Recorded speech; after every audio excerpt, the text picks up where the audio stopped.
Hey there, Sharon Horne-Ellstrom here, but you can call me Pajama Grandma. In case we haven't met yet, go and put hashtag pajama in the comments below so I know it's the first time you're being exposed to the Pajama Grandma, me. Today is day 295 of What's She Up To Now? What am I doing as I transition from success in the brick and mortar real business world to the online business world? I was thinking this morning as I was getting cleaned up, because I actually get cleaned up to look like this in new pajamas every day. It's intentional. I might have mentioned that before. But it's on purpose that I show up in my pajamas and as me. I'm actually reading a book I got from my son called Dying to Be Me.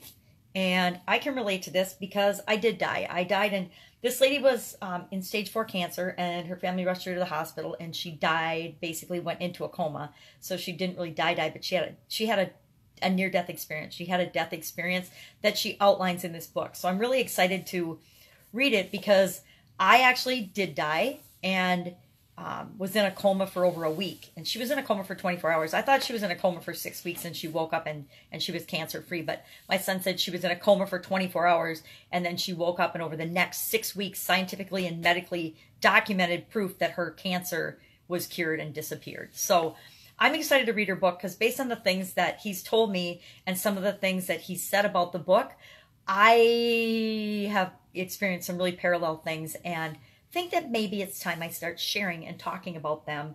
And I think maybe this will give me the courage to do that. It's interesting.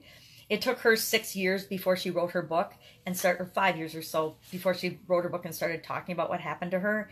And I just think it's fascinating. And I think that it takes us a long time to process when we have an experience like that and to know what to do with it and how it impacts us and how we can use that to do what it is that we know we're here to do. That's a very aside rant. So I'm reading that today. I spend a little time reading it every day. You know, got to read with the magnifying glass, so it's a little bit difficult and challenging for me, and it tends to give me a headache. So I have to monitor the amount of time that I actually spend physically reading or trying to read. I do think I should get the audio book because sometimes the audiobooks are just the way to go. But I also like to read things and consume them at my own pace. I'm one of those people that loves to write in books and things. I know some people hate that, but I like to write in my books. I like to take notes in the margins. I like to highlight and underline so that when I go back to look at that again, I just looked at the highlighted things. I only look at the things that I thought were important at the time, which may mean I'm missing something, but it works for me. So today, sitting here sipping my coffee and thinking about all the things I want to get done today, and getting a little bit of overwhelm. And I'm like, okay, stop, take a deep breath, and realize you only have to do the next thing. So what is the next thing I need to do to move my Women's Summit project ahead? I just have to do the next thing today. Not everything on the list, just the next thing. So I ask myself, what is the next thing I need to do? And then I'm just going to do that. What is the next thing I need to do about launching a funnel that I'm working on right now? Well, I have to make a couple of videos. So no problem.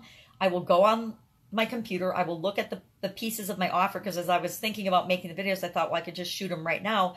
And then I realized I put so much stuff in those offers, I can't even remember what all I put in the offers. And I've already built out the membership area and stuff, so it's in there, but I don't want to miss it. So I have to go through and just take notes on what's in the offer of each of the videos I need to make. One is the core product offer, and the other is the upsell offer. And I'm like, okay, well, I put like 1, 2, 3, 4, 5, 6, 7 things in the upsell offer, and I think 5, 6, 7, or 8 things in the main offer, so that I don't miss anything. I just want to make a little post-it note, like I do. I tend to have a little post-it note around when I need to chat about something and talk about something, because how can you sell a good offer to people and show them all the things that are in it if you can't even remember what else in it?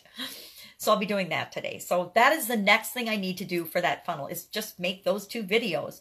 I also need a graphic I'm waiting on, but what I might do is just do a dummy up graphic and just launch it the way it is and then fix it as I go along. Because I think that sometimes I am very guilty of just waiting for things to get done and they never get done. And that is evident in, for example, my ClickFunnels account. There's 190 some funnels in there. And I think I've maybe ever launched like 3 of them. For me personally, like 3 of them.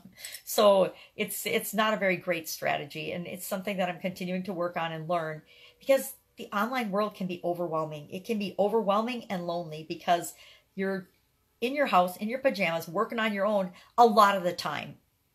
on your own projects. I'm not talking about coaching and interacting with other people or consulting. I'm talking about when I'm working on my own projects. That's when it can be lonely. When I'm building my own funnels for the things that I'm doing or the courses I'm offering or the projects I'm doing, that feels kind of lonely sometimes because you're doing it in a vacuum. You're doing it on your own.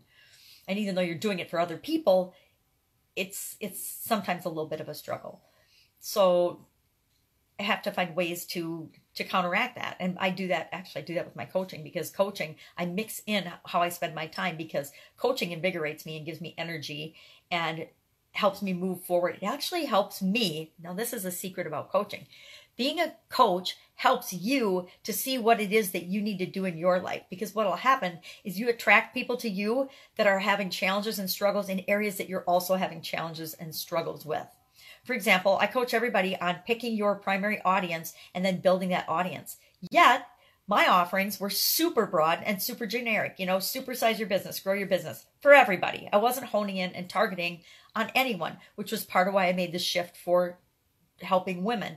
And as I move forward, I'm narrowing that down even more as to who I want to work with and who I want to help.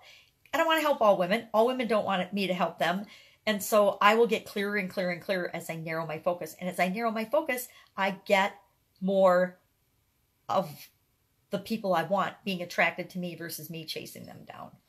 And I coach all my students on that. So I just am kicking myself that I've spent a year. And it's really funny because when I first started doing the online stuff, women, stressed out business women were my target audience. That's the target audience that I went through the ClickFunnels training in mind with. And I created, it took me about 7 or 8 months, and I created a product, and I launched it to crickets because it wasn't what people wanted. I didn't ask people what they wanted. I made all the beginner mistakes that people make now, all the things that hold people up. And I had the advantage of going through the certification training and becoming a certified partner. And I still made all those same mistakes. So what are the regular folks? I mean, how do they stand a chance? They don't, unless they get somebody to help them, somebody to help walk them through. Okay, here's what you really need to do. Here's the path to success, what you really need to do. You can get off the path anywhere you want and follow all these different rabbit holes like I did, or you can follow the path. And once you follow the success path, get some success, go ahead, go back, go down those rabbit holes. Whatever is of interest to you, whatever you're curious about, go learn about chatbots, go learn about speaking on the stage. Go learn about whatever is of interest to you, but get what one of my coaching students says, get your nut covered, cover your nut. And that's your core expenses every month. Make sure those are all covered on autopilot.